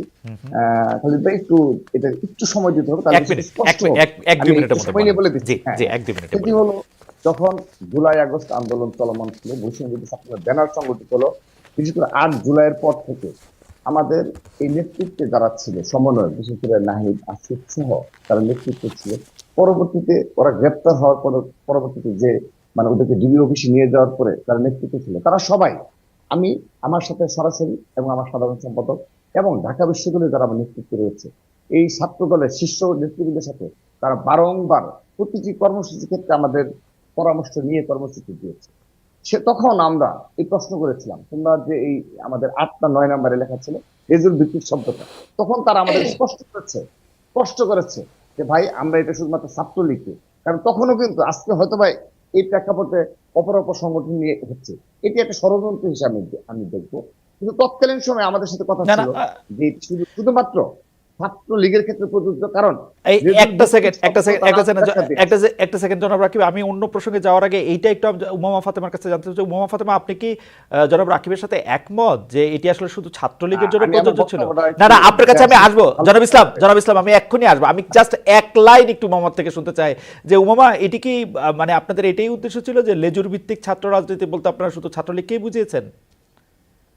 উমামা। আচ্ছা, হ্যালো, আপনার কথা একটু কেটে আসছিল। উমামা, লেজুর ভিত্তি মানে মানে লেজুর ভিত্তিক ছাত্র রাজনীতি বলতে আপনারা শুধু ছাত্রলীগকেই বুঝিয়েছেন কিনা নাকি সকল ছাত্র সংগঠনকে? আচ্ছা, আহ, যখন এই 9 দফা দাবিটি দেওয়া হয়েছিল, সেই 9 দফা দাবির দেওয়ার প্রেক্ষাপট আপনারা সবাই জানেন। যে কি পরিস্থিতির মধ্যে তখন দেশে কোথাও ইন্টারনেট ছিল না, এরকম একটা পরিস্থিতির মধ্যে কিন্তু আহ, এই 9 দফা দাবি দেওয়া হচ্ছিল। আবার ক্যাম্পাসে কিন্তু দীর্ঘদিন ধরেই এই 9 দফার বাইরে গিয়েও ক্যাম্পাসে দীর্ঘদিন ধরে এই ধরনের রেজুর ভিত্তিক যে ছাত্র রাজনীতি, যেখানে শুধুমাত্র হচ্ছে যে জাতীয় রাজনীতি বা জাতীয় দলের পারপাস সার্ভ করার জন্য হচ্ছে ক্যাম্পাস গুলোতে এক ধরনের ছাত্র সংগঠনগুলো ফাংশন করে, সেই ধরনের ছাত্র রাজনীতি আসলে ছাত্রদের কাছে দীর্ঘদিন ধরেই আসলে পপুলারিটি হারিয়েছে। তো ছাত্রদের মধ্য থেকে বিশেষ করে বুয়েটে যখন আবরার ফাহাদ মারা যাওয়ার পরে, না না, উমামা আপনার সঙ্গে আমরা বড় করে কথা বলতে আসবো। যেহেতু রাকিবুল ইসলামকে আমি মাঝখানে থামিয়েছি, আপনি এক লাইনে এটা বলবেন। রাকিবুল ইসলাম স্পষ্ট বলেছেন যে না এই না, এরকম না। লেজুভিত্তিক ছাত্র রাজনীতি এটা একটা সংস্কৃতি, এটা শুধুমাত্র তো ছাত্রলীগকে সিগনিফাই করে বিষয়টা এরকম না। ছাত্রলীগ স্পেসিফিক্যালি ওই সময় একটা আতঙ্ক ছিল, তবে লেজুভিত্তিক ছাত্র রাজনীতি অবশ্যই এটা একটা স্পেসিফিক টার্ম যেটা আসলেই ক্যাম্পাস গুলোতে আছে ওকে। এবং বাংলাদেশের ছাত্র রাজনীতির ক্ষতিগ্রস্ত উমামা হচ্ছে। উমামা আপনাকে অনেক ধন্যবাদ। জনাব ইসলাম আপনি কন্টিনিউ করবেন, আমরা আবার উমামার কাছে ফিরবো, কিন্তু আমরা জনাব রাকিবকে একটু শুনতে চাই। কিন্তু জনাব রাকিব, লেজুর ভিত্তিক ছাত্র রাজনীতি সম্পর্কে কিন্তু আমি সংস্কৃতিটাই বুঝেছি, আমি উমামার সাথে একদম একমত। জি জি জি, আমি ব্যাখ্যা দিচ্ছি জি ব্যাখ্যা দিচ্ছি জি, ব্যাখ্যা দেন প্লিজ। তৎকালীন সময় খালিদ ভাই হয়তো বা আমরা যাদের সাথে যে সমন্বয়করা এই আন্দোলন পরিচালনা করেছে জি তৎকালীন সময় যে বাস্তবতা ছিল, জি সেই বাস্তবতায় আমাদের আসলে উমামার সাথে আমাদের যোগাযোগ ছিল না। হুম তো এটা আমাদের যাদের সাথে উনি নিজেও স্পষ্ট করেছে যে তৎকালীন সময় ইন্টারনেট ছিল না। তৎকালীন সময় আমি আবারও স্পষ্ট করছি, যে সকল নেতৃবৃন্দ সমন্বয়করা ছিল, কাদের সহ যারা ছিল, তাদের সবার সাথে আমাদের কথা হয়েছে। আমি এবং আমাদের সাধারণ সম্পাদক সহ আমরা বারবার গ্রুপ করে কথা বলেছি, এই ইস্যুতে কথা বলেছি। তখন তারা বারবার এই ছাত্র দলের যে এই জুলাইয়ের শুরু থেকে যে সমর্থন এবং আমাদের সারা ক্যাম্পাস গুলোতে বিশেষ করে কার্জন হলে সংঘর্ষে আমাদের যে ছাত্র দলের নেতা কর্মীরা যে প্রতিরোধ গড়ে তুলেছে, হুম সেগুলো তারা খুবই কৃতজ্ঞ চিত্তে স্মরণ করেছে এবং তারা আমাদের বারবার আশ্বস্ত করেছে এই টার্মটি শুধুমাত্র ছাত্রলীগের। আচ্ছা ঠিক আছে, এখন ঠিক আছে, আমি শেষ করে দিচ্ছি জি জি শেষ করে দিচ্ছি জি ভাই। জি এখন যখন খুনি হাসিনা পালিয়ে গেছে, হুম ছাত্রলীগ ধ্বংস হয়ে গেছে, হুম এখন যদি আপনি এগুলোর মাধ্যমে এই লেজুর ভিত্তিক দিয়ে এই আন্দোলন সংগ্রামে বিগত 15.5 বছরে একমাত্র সবচেয়ে বেশি নির্যাতিত প্রকাশ্য রাজনীতির মাধ্যমে একমাত্র নির্যাতিত ছাত্র সংগঠন গুম খুন শত শত নেতাকর্মী গুম খুন হয়েছে। এই সর্বশেষ জুলাই আগস্ট আন্দোলনে আমাদের 150 ছাত্র নেতাকর্মী হত্যা করা হয়েছে। এই বাস্তবতায় আপনি ছাত্রলীগের মতো করে ছাত্রলীগকে নিয়ে বলেন, এটি খুবই দুঃখজনক। এটি জুলাই আগস্টের বিপ্লবের পরিপন্থী এবং আপনি এটি খুবই দুঃখজনক যে আপনি একই চোখে ছাত্রলীগ এবং না এটি এটি একই চোখে না। জনাব রাকিবুল ইসলাম, আপনি কি মনে করেন যে ছাত্র দল বিএনপির অঙ্গ সংগঠন হয়ে যেটি হলো যে সহযোগী, আচ্ছা না, নামে তো সহযোগী সংগঠন, সারাক্ষণ তো স্লোগান দেন হচ্ছে বিএনপি নেতা নেত্রীদের, তাই তো? না না, এখানে আমাদের একটু স্পষ্ট করে খালিদ ভাই, আমি জি তাহলে আপনি যদি জি একটু বলেন। সময় দেন আমি যা, ছাত্র স্পষ্ট। না মানে আপনাদের আমরা স্লোগান কি একটু ইতিমধ্যে, চেঞ্জ হয়েছে? হ্যাঁ ছাত্রলীগ তো আমাদেরকে শেখ হ্যাঁ হাসিনা ছাড়া কিচ্ছু শোনায় নাই কয়দিন। শেখ হাসিনার নাম করে হ্যাঁ, করে যত অন্যায়, যত অত্যাচার, যত আমাদের কিছু সবকিছু করছে শেখ আমাদের হাসিনার নাম করে করে। আমাদের পরিবর্তন হয়েছে, আমাদের পরিবর্তন হয়েছে, আমি পরিবর্তনগুলো বলছি না, আপনাদের একটু স্লোগান দুইটা একটা বলছি। বলেন তো, হ্যাঁ, একটু শুনি। আমাদের ইতিমধ্যে আমরা ছাত্রদের একটা বুকলেট করেছি, যেগুলো কয়েক লক্ষ বুকলেট আমরা সারা দেশে প্রস্তুত। ওকে। এবং সেখানে আমাদের আমাদের ছাত্র দলের, এখানে কোনো বিএনপি কোনো শব্দ নেই, শুধুমাত্র ছাত্র দলের 31 ছাত্র দলের পক্ষ থেকে আমাদের কিছু প্রতিশ্রুতি আমরা সেখানে লিপিবদ্ধ করেছি, এবং এই বক্তব্যগুলো হুম জেনারেল স্টুডেন্টদের দিচ্ছি। এখন এই প্রতিশ্রুতিগুলো কি? হুম যেমন আমাদের যে শিক্ষা ব্যবস্থা, একটি এক্সাম্পল দিচ্ছি আমি, হুম সার্টিফিকেট নিতে। তো আমাদের প্ল্যানিং করে আমরা, আমাদের একটা রিসার্চ সেল রয়েছে ছাত্র দলের, রিসার্চ, আমরা বসে বললাম যে নতুন কি চালু মানে নিয়ে স্টুডেন্টের কাছে যাওয়া যায়, অর্থাৎ উৎপাদনমুখী, কর্মমুখী এবং জীবনমুখী শিক্ষা প্রণয়ন করতে হবে। অর্থাৎ আচ্ছা শিক্ষাবিদদের, বিশিষ্ট শিক্ষাবিদদের নিয়ে একটি কমিশন করে, এটা একদিনে হবে না, কিন্তু এই দিকে এই শিক্ষা ব্যবস্থাকে নিয়ে যেতে হবে, এই সার্টিফিকেট নিয়ে না। সেখানে জীবনমুখী, কর্মমুখী এবং উৎপাদনমুখী, যেটি শহীদ রাষ্ট্রপতি জিয়া রহমান সময় আপনাদের প্রতিষ্ঠা লগ্নে ছিল। তা হুম আমরা এটি নিয়ে, আমি আপনাকে শেষ করে দিচ্ছি, বিএনপির ভারপ্রাপ্ত চেয়ারম্যান, হুম আমাদের ছাত্রদের সাংগঠনিক অভিভাবক জনাব তারেক রহমানের সাথে আমরা বৈঠক করেছি। তাকে আমরা বলেছি যে ছাত্রদলের পক্ষ থেকে আমাদের এই দাবিগুলো ছিল, আপনি আপনার মতামতটা জানতে চাই। তখন তিনি আমাদের আশ্বস্ত করেছেন, যদি বিএনপি জনগণের ভোটে ক্ষমতায় আসতে পারে, ছাত্র দলের এই ইস্যুটাকে তিনি প্রায়োরিটি দিবেন। এরকম আর 5 থেকে 7টা ইস্যু আমরা তার সাথে বোঝাপড়া করেছি। আমার এখন এটি কি লেজিটিমেট হয়ে গেল? এটি কি লেজিটিমেট হয়ে গেল? Let me finish. এটি কি ওকে অন্যায় হয়ে গেল? ওকে। এটি কি, এটি কি রাজনীতির সাথে সামঞ্জস্য যায় না? এটি না আমি তিনি তো, আমি হ্যাঁ, আমি আমরা আমি যদি, আমি ছাত্রলীগ বাংলাদেশে রাজনীতি করতে গিয়ে যে 4-5টা মানে অসংখ্য কাজ করেছে, যে 4-5টা কাজ আমি বাছাই করেছি, আপনি শুধু আমারে বলেন যে এগুলি করবেন কি করবেন না। বলেন। হল দখল করে ছাত্রছাত্রীদের একটি নির্দিষ্ট রাজনৈতিক দল করতে, মিছিল করতে বাধ্য করবেন কি করবেন না? ধন্যবাদ খালিদ ভাই।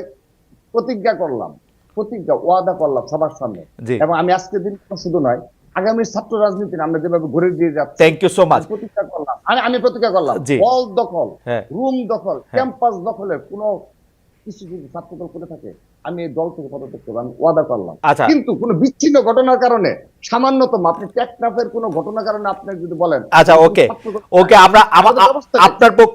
আপনার বক্তব্য নিশ্চয়ই এটা অন রেকর্ড থাকলো, মানুষ এটা দেখবে। আমি বলতে চাই, বিশ্ববিদ্যালয়ের ভিসি নিয়োগ থেকে শিক্ষক নিয়োগ, শিক্ষক রাজনীতি, শিক্ষকদের পদায়ন, ডিনের নিয়োগ, আমি আবারও বলছি, যেগুলি ছাত্রলীগ না হইলে যেগুলি হইতো না, সেগুলি আমি সেগুলি আপনারা করবেন কিনা ছাত্রদল?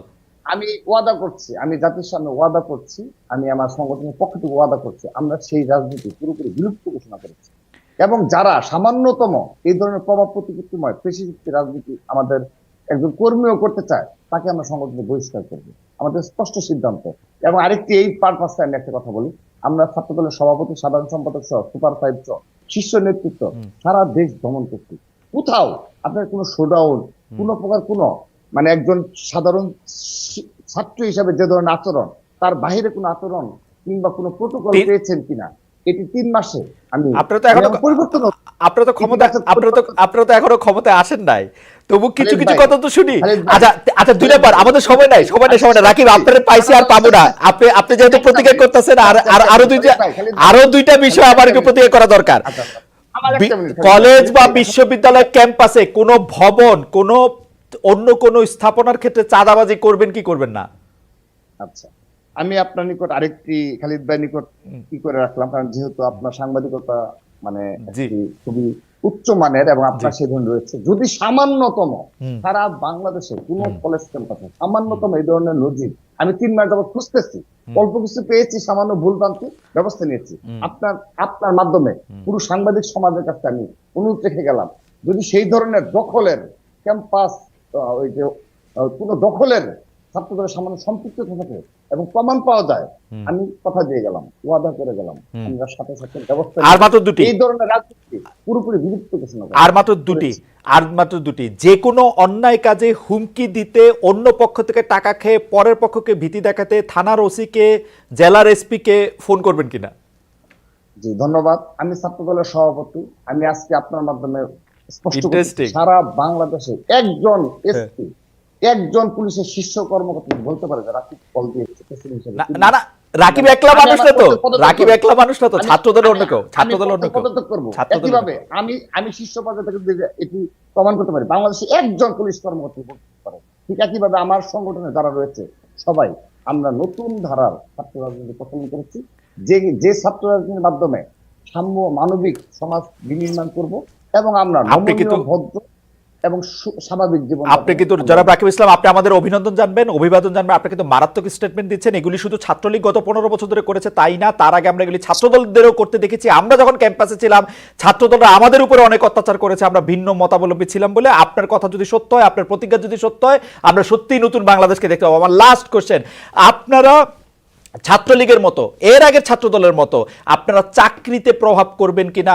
আপনারা মৌখিক পরীক্ষায় 200-তে 200 নম্বর পেয়ে বিসিএস এ নির্বাচিত হবেন কিনা, এবং তার জন্য আপনারা আমটুস করবেন কিনা, তার জন্য আপনারা পিএসসি তে লোক নিয়োগ দিবেন কিনা? ধন্যবাদ। জনাব রাকিব ইসলাম। এক্ষেত্রে তাহলে আবার একটি টেনে নিয়ে আসতে হয় আমার সংগঠনের সাংগঠনিক অভিভাবক জনাব তারেক রহমান। তার সাথে যেহেতু তিনি আমাদের সংগঠনের সাংগঠনিক জনাব অভিভাবক, তারেক রহমানের বাদ দিয়ে একটু কথা বলা যায় না? মানে মানে আপনি তো আমাদের ছাত্রদলের আমাদের সভাপতি। এই ইস্যুতে জি। আমাদের স্পষ্ট অলরেডি নির্দেশনা দিয়ে দেওয়া হয়েছে, আমরা আগামীতে কখনো ছাত্রদলের একজন কর্মীর জন্য এই ছাত্রদল শীর্ষ পর্যায়ে থেকে কখনো সুপারিশ করা হবে না। এটি Okay. তিনিও আমাদের স্পষ্ট করেছেন, যদি কখনো বিএনপি সরকার ক্ষমতা যেতে পারে এবং আমাদের সিদ্ধান্ত আমরা কখনো, এবং আজকের দিন পর্যন্ত যেহেতু আপনি বলেছেন যে ঠিক আছে আমরা ক্ষমতা যেতে পারিনি, কিন্তু খালিদ ভাই ক্ষমতা যেতে না পারলেও এই ছাত্রদল বিগত খুনি হাসিনার সময়ও হাজার হাজার নেতাকর্মী নিয়ে কিন্তু মিছিল করেছে আমরা। রাইট এই রাইট। জুলাই আগস্টে হাজার হাজার, সেহেতু আমাদের সেই নেতাকর্মী তো রয়েছে, আমাদের সেই অবস্থান রয়েছে, ছাত্রলীগ ধ্বংস হয়ে গেছে, আমাদের সেই অবস্থান রয়েছে, সেই অবস্থানের অপব্যবহার তো করছে না খালিদ ভাই। যদি অপব্যবহার করে থাকি, যদি আমার সংগঠনের কেউ করে থাকে, আমি সবই রিকোয়েস্ট জনাব রাকিব ইসলাম, জনাব রাকিব ইসলাম, যদি সরকারের পরিবর্তনে আপনারা যদি ক্ষমতা আসেন, আপনাকে আমি আগাম আমন্ত্রণ জানিয়ে রাখলাম। আপনি সভাপতি থাকেন আর যেই সভাপতি থাকুক, আমি এগুলি পরীক্ষা করে আবারও আপনাকে প্রশ্ন করবো, আবারও প্রশ্ন করবো আপনি কত টাকা দামের গাড়ি চড়ছেন, সেই গাড়ি আপনার বোন কিনে দিয়েছে কিনা, এবং সেই গাড়িতে চড়ার প্রশ্নের কারণে আমাকে আর কি কি সম্মুখীন হতে হয় সেগুলিও নিশ্চয়ই আমি দেখবো। আমি শেষ করে দেই তাহলে কিছু সময় দেব। এবং আপনার আয়ের উৎস, আপনার আয়ের উৎস, আমি ভয়ে আপনার আয়ের উৎস, আমার গাড়ি কেনার আপনার আয়ের উৎস, আপনার দলের আয়ের উৎস, এগুলি সবই জিজ্ঞেস করবো আমি, ঠিক আছে? জি জি আপনার সাথে জি, আমার জি, দেখা হবে। ধন্যবাদ। আমি প্রস্তুত রইলাম। আমি জি। বলি শুধু আমার গাড়ি কেনার সামর্থ্য থাকা সত্ত্বেও হ্যাঁ। আমি গাড়ি কিনে সেই সামর্থ্য কোত্থেকে আসছে? সেই সামর্থ্য আসছে কোত্থেকে? নিউজ হবে আমার সেই সামর্থ্য কোত্থেকে আমার আসছে? ব্যক্তিগত সামর্থ্য রয়েছে গাড়ি কিনা ব্যক্তিগত সামর্থ্য অনেক আগে থেকে। মানে- হ্যাঁ, ব্যক্তিগত সামর্থ্য অনেক আগে থেকে রয়েছে, কিন্তু মানে- আমি গাড়ি কিনছি না। আপনি চাকরি করেন? শুধুমাত্র চাকরি যে করেন? নিউজ হওয়ার ভয় এবং মিথ্যাচারের ভয়ে। চাকরি করেন? ধন্যবাদ। চাকরি করেন আপনি? না না না না, আমার পারিবারিক ভাবেই বেশ কিছু বিজনেস রয়েছে। আমার আচ্ছা। দুই বড় ভাই আল্লাহর রহমতে আওয়ামী লীগ বেশ ডিস্টার্ব টাকা করেন পয়সা আপনাদের বাড়ি। বিজনেসে? তাদের আওয়ামী লীগ মাধ্যমে ডিস্টার্ব করেন আগে আপনাদের থেকে- বিজনেসে? না, আওয়ামী লীগ ডিস্টার্ব করেন আপনাদের বিজনেসে? না না, আমার ভাইয়ের ময়মনসিংহ এর সবচেয়ে বড় ইংলিশ মিডিয়াম স্কুলের মালিক আমার ও আপন আচ্ছা বড় আচ্ছা, ভাই। ভেরি গুড, আমি ভেরি গুড, ভেরি সবচেয়ে গুড, বড় English medium ভেরি গুড। আপনাকে তবে আমরা আপন আমরা বড় আমরা রাকিবুল ইসলামকে অনেক ধন্যবাদ এবং কৃতজ্ঞতা জানাতে চাই। তিনি আমার 5টি বিষয়, যেটি আমি আসলে ছাত্রলীগের অন্যায় হিসেবে আমি চিহ্নিত করেছিলাম, যে হল দখল করা, ছাত্রদেরকে আসলে রুম দখল করা, ভিসি সহ বিশ্ববিদ্যালয়ের নিয়োগ, যে কোনো বিল্ডিং বা যে কোনো স্থাপনার ক্ষেত্রে আসলে চাঁদাবাজি করা, তারপরে হচ্ছে ওসি এসপিদের ফোন করে অন্যায়ভাবে প্রভাবিত করা, চাকরির ক্ষেত্রে বিভিন্ন প্রভাব করা, প্রত্যেকটি ক্ষেত্রে তিনি বলেছেন যে তার কোনোটি ছেলে এই ছাত্রদল করবে না। আমরা এটি দেখবো, আমরা নিশ্চয়ই পরীক্ষা করবো। দর্শক আপনাদের সঙ্গে থাকবেন। আমরা একটু উমামা ফাতেমার কাছে আসি। উমামা ফাতেমা, আপনি বলেছিলেন যে বৈষম্য বিরোধী ছাত্র আন্দোলনের প্রয়োজন ফুরিয়েছে, আপনি বলেছিলেন যে আমাদেরকে থামতে হবে, কিন্তু দেখা গেল যে আপনি আসলে বৈষম্য বিরোধী ছাত্র আন্দোলনে থামেননি, থেমে গেছেন ছাত্র ফেডারেশনের রাজনীতির থেকে। এটার কারণ আপনি কি বলবেন? আপনার কাছে আমাদের অনেকগুলি প্রশ্ন রয়েছে, আপনি যদি একটু দ্রুত জবাব দিয়ে আমাদের সাহায্য করতেন। খুবই এক্সাইটিং আসলে আপনাদের সাথে কথা বলা, আমি মানে খুবই এক্সাইটেড ফিল করতেছি। মনে হচ্ছে যে মানে আপনারা সিদ্ধান্ত দিতে পারছেন এবং সিদ্ধান্ত দিচ্ছেন, যেটি আমরা সাধারণত কোনো পলিটিক্যাল লিডারদের কাছ থেকে ঘুরিয়ে পেঁচে উত্তর পাই বলতে পারি না। আপনাদের ধন্যবাদ। উমামা ফাতেমা। আচ্ছা, মানে উত্তরগুলো তো কঠিন উত্তর, মানে লম্বা উত্তর আপনি শর্টে দিতে আচ্ছা, পারলে না না, সেটা আচ্ছা হবে, আচ্ছা, দেন দেন মানে দেন এটা দেন দেন আপনি জিনিসটা চেঞ্জ হয়ে যেতে জি পারে, জি, মানে যতটা এরকম ভাবে না, ক্যাচ ফর উমামা উমামা মানে বলাটা উমামা উমামা যতটা না মানে যতটা পারা যায় একটু কনসাইজ করে বলেন, অসুবিধা নেই। আচ্ছা, যখন 8 আগস্ট যখন ইন্টারিম গভর্নমেন্ট ফর্ম হলো, এটার পরবর্তী সময়ে এটা পরবর্তী সময় না, এটার আগেই দেখা যাচ্ছে নানান জায়গায় আসলে সমন্বয়ক পরিচয়ে দেখা যাচ্ছে এক ধরনের চাঁদাবাজি বা সমন্বয়ক পরিচয়ে অমুক জায়গায় প্রিন্সিপাল পদত্যাগ করানো, তমুক জায়গায় অমুকে পদত্যাগ করানো, এরকম একটা পরিস্থিতি কিন্তু সৃষ্টি হয়ে গেছিল। তখন আরেকটা জিনিস এখানে আমি বলে রাখতে চাই যে এখানে অভ্যুত্থানের সময়টাতে এখন আমরা যতটা পরস্পরের সাথে কমিউনিকেট করতে পারি, যত বেশি কথাবার্তা বলতে পারি, ওই অভ্যুত্থান পরবর্তী সময়ে কিন্তু এই সুযোগগুলো আমাদের মধ্যে ছিল না। নিজেদের মধ্যে একবার বসাও আসলে হয়নি। তো যখন 10 আগস্ট 10 আগস্ট আমি স্ট্যাটাসটি দিয়েছিলাম, কারণ আমার মধ্যে এরকম একটা অনুভূতি তৈরি হয়েছে যে এই যে অভ্যুত্থানের একটা প্ল্যাটফর্ম, সাধারণত দেখা যায় যে কোনো অভ্যুত্থান পরবর্তী সময়ে অভ্যুত্থান গুলো খুব বিফলে যায়, বা দেখা যায় যে আহ, যারা অভ্যুত্থান করেছে তারা আসলে আস্তে আস্তে জনপ্রিয়তা হারাতে থাকে। তো আমার ভিতর থেকে এরকম একটা ধারণা ছিল যে এই অভ্যুত্থানের যে প্ল্যাটফর্ম, সেটা তো শুধুমাত্র ছাত্রদের একটা প্ল্যাটফর্ম। তো এই জায়গাটাকে র্যাপ আপ করে এনে যেহেতু জনতা ছাত্র সবাই মিলেই আসলে অভ্যুত্থানটা হয়েছিল, তো সকলকে নিয়ে যদি আমরা মুভ করতে পারি সামনে, সেভাবে আগানোটা বেশি জরুরি। এবং আমি খুবই ওপেনলি কথাটা বলেছি, আমি কখনোই আমার মধ্যে কোনো লুকাছাপা এই ধরনের বিষয়গুলো ছিল না। এবং পরবর্তীকালে যখন বৈষম্যবিরোধী ছাত্র আন্দোলনের একটা আহ্বায়ক কমিটি করা হবে এরকম একটা পরিস্থিতি, তখন আহ আমাকে আসলে প্রপোজ করা হয় যে আমি কি মুখপত্র হতে চাই কিনা। তখন আমার ইয়েটা ছিল যে এখানে আহ, মানে আমার যে তখন চিন্তাটা ছিল যে এই যে বৈষম্যবিরোধী ছাত্র আন্দোলন, এই আন্দোলনে তো একদম রুট লেভেল পর্যন্ত ছাত্ররা আসলে মাঠে নেমেছে। সেই ছাত্ররা কিন্তু এখন যারা হচ্ছে এরকম ছাত্রলীগের এগেনস্টে বা আওয়ামী লীগের এগেনস্টে এরকম একটা রিস্ক নিয়ে মাঠে নেমেছিল, তারা কিন্তু নানান ধরনের একটা সমস্যার মধ্যে আছে। তাদের এলাকা পর্যায়ে অনেকে হুমকি ধামকির শিকার হতে হচ্ছে, বা কক্সবাজারে যেমন রিসেন্টলি হামলা হলো একজনের উপর, এরকম আরো অনেক জায়গায় কিন্তু ছাত্রদের উপর হামলা হয়েছে যারা আন্দোলনে খুবই ফোর ফ্রন্টে ছিল। তো এই ছাত্রদের মধ্য কিন্তু থেকে কিন্তু উমামা একটা কিন্তু উমামা জাতি দেওয়া আমরা যে বা শুনি, বলা যায় একটা কিন্তু প্রেশার উমামা যে আমরা যে শুনি, আপনারা আমরা যে আপনারা শুনি, কোনো একটার দিকে আগান। উ- আ- এখন উমামা সেই জায়গা উমামা থেকে আপনি কি আমাকে আহ্বায়ক শুনতে কমিটিটা পাচ্ছেন? আমরা তখন ফর্ম করি, যাতে হচ্ছে যে এই ছাত্রদের যে শক্তি, সেই শক্তিটাকে অন্তত সুসংহত করে আনা যায়, রাইট যাতে আমাদের যে উমামা, একদম রুট লেভেল পর্যন্ত যে ছাত্ররা আছে, সেই যারা একদমই জেনারেল ছাত্র, যারা কোনো ধরনের পলিটিক্যালি অ্যাফিলিয়েটেড ছিল না, কিন্তু অভ্যুত্থানের যে স্পিরিটটা যারা হোল্ড করে, তাদেরকে অবশ্যই কিন্তু আমার সেফটি দেওয়াটাও গুরুত্বপূর্ণ। কারণ রাষ্ট্র তো ওই পরিস্থিতির মধ্যে নাই যে তার চেইন অফ কমান্ড একদম টপ টু বটম খুবই ইনট্যাক্ট। উমামা, এরকম একটা পরিস্থিতিতে উমামা, যখন একজন ছাত্র হচ্ছে উমামা, উমামা আপনি কি আমাকে শুনতে ইনসিকিউরিটির মধ্যে পাচ্ছেন? থাকে, উমামা তো আপনি কি আমাকে শুনতে বৈষম্যবিরোধী ছাত্র উমামা আন্দোলনকে সুসংহত করে আনাটা উমামা খুবই আমার কথা গুরুত্বপূর্ণ, শুনতে হবে এবং আপনাকে। সেটার উপরে কিন্তু পরবর্তী আমরা ফোকাস করেছিলাম। উমামা আমার কথা শুনতে হবে আপনাকে, আপনি কি শুনতে পাচ্ছেন আমাকে? হুম, হুম। হ্যাঁ, একটু আপনার কথা না মানে ইয়ে আসছে না, পরিষ্কার ভাবে আসছে না। আচ্ছা ঠিক আছে, এখন কি শুনতে পাচ্ছেন? আমার একটা পরিষ্কার হ্যাঁ, প্রশ্ন এখন হচ্ছে, শুনতে পারছি।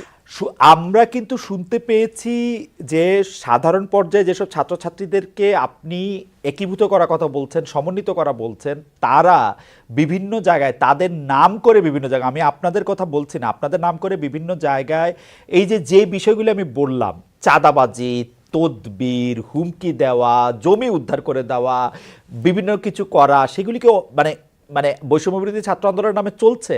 আপনারা সমন্বয়করা কি এগুলি করছেন? আপনারা কি বিভিন্ন জায়গায় লিখে দিচ্ছেন এটা করো, ওটা করো, তদবির করো, বদলি করো, বাণিজ্য করো? Are you doing that? আচ্ছা, এখানে আম, আমি যতটুকু আমার জায়গা থেকে বলতে পারি যে এখানে একদম রুট লেভেল পর্যন্ত যদি কেউ সমন্বয়ক পরিচয়ে এমন একটা একটা ইলিগাল কাজ করতে চায়, একটা মামলা দিতে চায়, আমি যখন যতবারই টকশোতে কথা বলেছি বারবারই কিন্তু বলেছি যে এখানে কোনোভাবেই কেন দেশে তো ল অ্যান্ড অর্ডার রেস্টোর করাটা খুবই ইম্পর্টেন্ট, সেটা না করে সমন্বয়ক যখন মামলা দিতে যাবে সাথে সাথে কেন পুলিশ গিয়ে মামলাটা একসেপ্ট করে নিবে? তার মানে তো ল অ্যান্ড অর্ডার আসলে রেস্টোর হয় না। এটাই তো আসলে মানে নির্দেশ করে। তো এসব এই পরিস্থিতির কারণে যেটা হয়েছে, সাধারণ জনগণের সাথেও কিন্তু সমন্বয়কদের একটা দূরত্ব তৈরি হয়েছে। কারণ সাধারণ জনগণ তো আর এটা ইয়ে করতে যাচ্ছে না, ভেরিফাই করতে যাচ্ছে না সে সমন্বয়ক কি সমন্বয়ক না।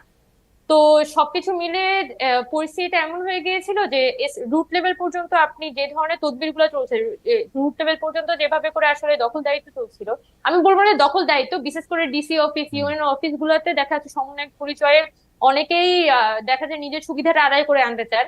সেটাকে অন্তত একটা মানে ইয়ে কাঠামোর মধ্যে আনা, যাতে যে মানুষগুলো এই কাজটা করছে তাদেরকে আমরা একটা জবাবদিহিতার মধ্যে আনতে পারি, একটা রুলস রেগুলেশন এখানে তৈরি করে দেয়া যায়। না হলে এটা তো এতটাই স্বতঃস্ফূর্ত একটা অভ্যুত্থান ছিল যে কে কোন দিক থেকে এই অভ্যুত্থানে কিন্তু যুক্ত হয়েছে কিন্তু সেটা সবকিছু তো আসলে আমরাও জানি না। কিন্তু উমামা আমরা কিন্তু দেখতে পাচ্ছি যে আপনারা যারা আন্দোলনের নেতৃত্বে ছিলেন সেই সমন্বয়কদের নেতৃত্বে সরকারের মন্ত্রী উপদেষ্টা কেউ কেউ প্রতিপক্ষ রাজনৈতিক দলকে ঠেকাতে হাইকোর্টে কি হবে সেটা ঠেকাতে আপনারা কর্মসূচি দিচ্ছেন, রাষ্ট্রপতির অপসারণ চাইছেন, অপসারণ না করলে দুই কথা শোনাচ্ছেন, নতুন উপদেষ্টা কে নিয়োগ হবে সেটি নিয়ে আপনারা করছেন।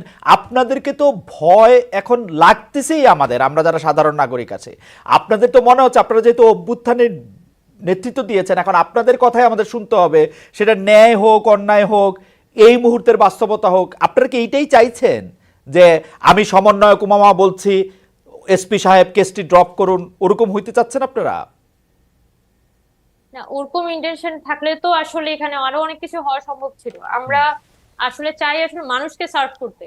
এখন আপনি যে রাষ্ট্রপতি চুপ্পুর কথা বললেন, রাষ্ট্রপতি চুপ্পু তো তাকে যে অপসারণ করতে হবে এটা তো 5 আগস্টের রায়, এটা তো এখন এসে নতুন সিদ্ধান্ত না। Right. বরং তখন আমাদের ছাত্রদের মধ্যে থেকে কিন্তু একটা আমরা কনসিডারেশন দেখাই, যেহেতু দেশের কোনো ধরনের গভর্নমেন্ট নাই, গভর্নমেন্ট ফর্ম করাটা আমাদের একদম প্রাইমারি, আমাদের প্রায়োরিটি, ফার্স্ট প্রায়োরিটি।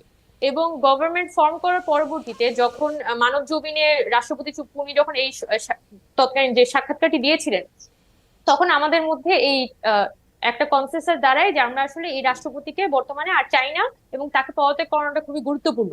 কিন্তু এই যে যখন আমরা বলছি যে এটা চাই না, আমরা কিন্তু ওই জায়গায় থেমে যাইনি বা আমরা রাস্তা দখল করে যা ইচ্ছা তা করে বেড়াইনি। আমরা কিন্তু পলিটিক্যাল অর্গানাইজেশন গুলোর সাথে বসেছি, সবার সাথে এখানে কথা বলে এখানে একটা জাতীয় ঐক্যমত প্রতিষ্ঠা করার চেষ্টা করেছি, যেটাকে আমরা যখন আহ্বায়ক কমিটি তৈরি করি তখন আমরা এই কথাটাই বলেছি যে জাতীয় ঐক্যমতটা গুরুত্বপূর্ণ।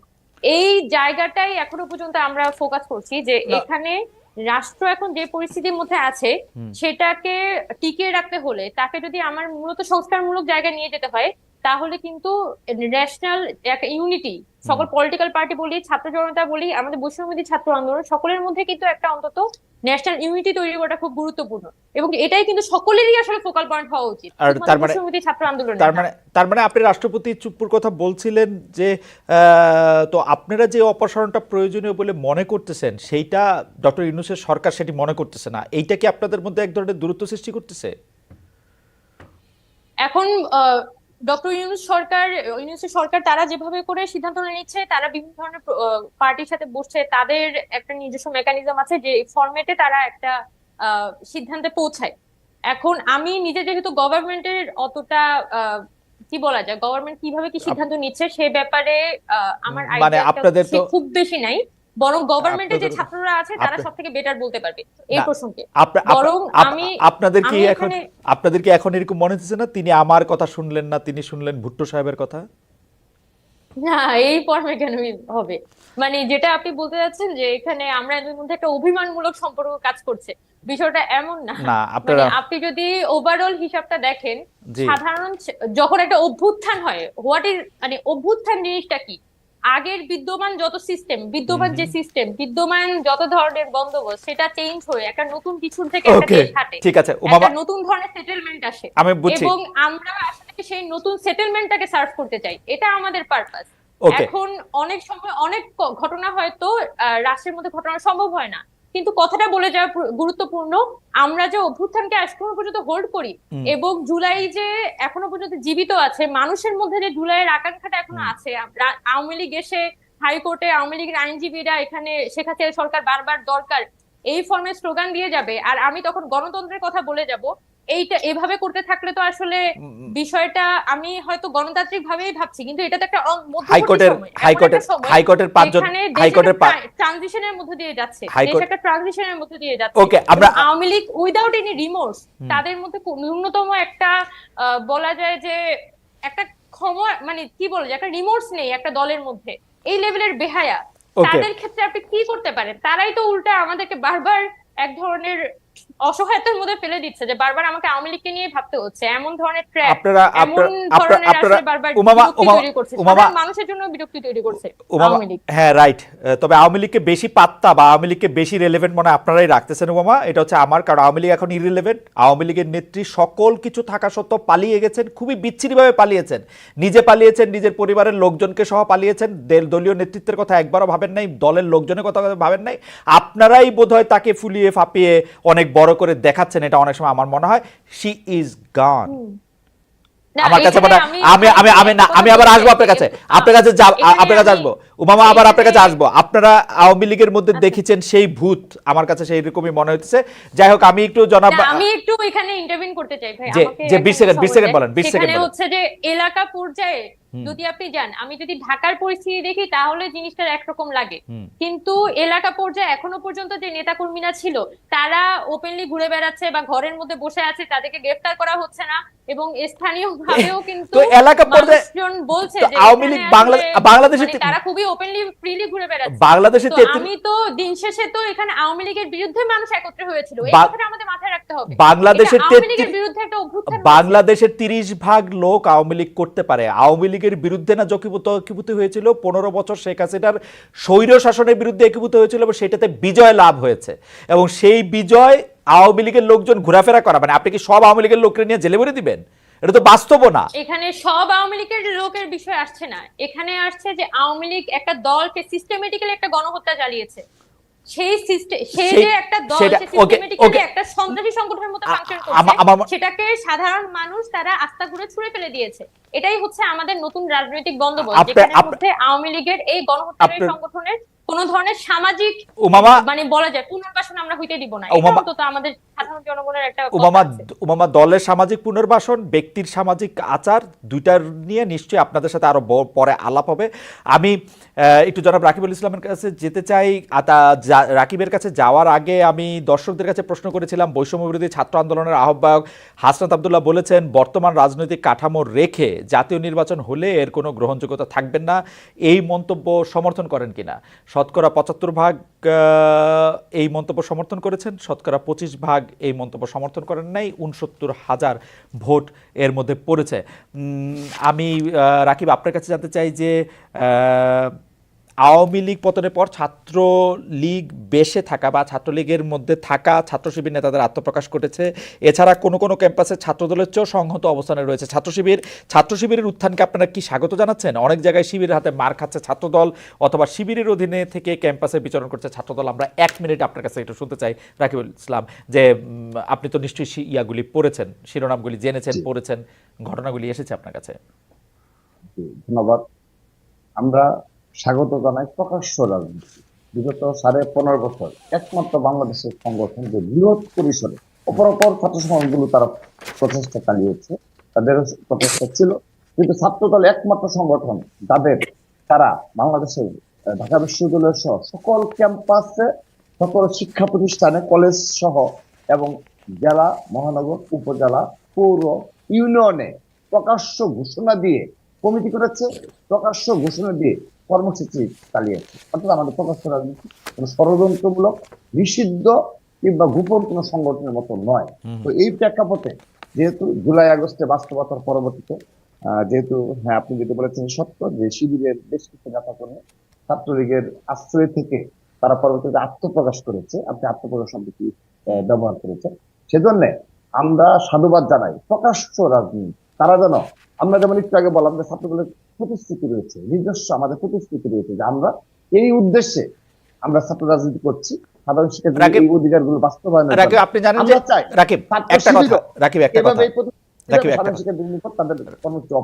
রাকিব একটা কথা, আমাদের এই অনুষ্ঠানটি চ্যানেল 24-এ দেখানো হয়, কিন্তু চ্যানেল 24 এখন তার নিয়মিত খবর পরিবেশনের জন্য চলে যাবে। আমরা আরো কিছুক্ষণ থাকবো আপনাদের সঙ্গে, এবং দর্শকরাও আছেন অনেকে আমাদের সঙ্গে, সেজন্য এটা নিয়ে কথা চালিয়ে যাব।